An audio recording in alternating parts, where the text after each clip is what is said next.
ഷാബിയ 10-ലുള്ള ഇന്നുമാസ് റെസ്റ്റോറൻറ്റിൽ വന്നതാണ് കേട്ടോ. അപ്പോൾ നമ്മൾ ബിരിയാണി കഴിക്കാൻ വന്നതാണ്. നമ്മൾ മുന്നേ ഇവിടുത്തെ വീഡിയോസൊക്കെ ചെയ്തിട്ടുണ്ട്.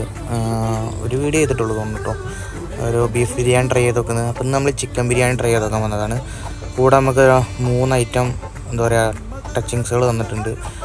1 തൈര്, 2 ബീട്രൂട്ട് അച്ചാറ്, 3 ചമ്മന്തി. ഇത് 3 കൂടിയും കൂട്ടി പിടിച്ച ചിക്കനെല്ലാം കൊണ്ട് വൈന് കഴിക്കുമ്പോണ്ടല്ലോ ഒരു അസാധ്യ ടേസ്റ്റ് ആയിരുന്നു കേട്ടോ. നല്ല അടിപൊളി സാധനം.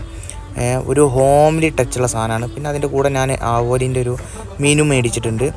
ആവോലിൻ എന്താ പറയുക ഒന്നിനൊന്ന് മെച്ചം എന്ന് പറയാം. നല്ല അടിപൊളി സാധനമായിരുന്നു. കൂടെ തന്ന പായസം വെറും കൂറയായിരുന്നു. പായസം തീരെ പോരാ. സംഭവം സെറ്റാണ്. നമ്മുടെ എന്താ പറയുക വിരുന്നിനൊക്കെ കിട്ടുന്ന അതേ ടൈപ്പ് നമ്മൾ വീട്ടിലൊക്കെ ഉണ്ടാക്കുന്ന സെറ്റ് ബിരിയാണി കേട്ടോ. സംഗതി എല്ലാം അടിപൊളിയായിട്ടുണ്ട്. പക്ഷെ പായസം കുടിച്ചപ്പോൾ ഒക്കെ പാളിപ്പോയി.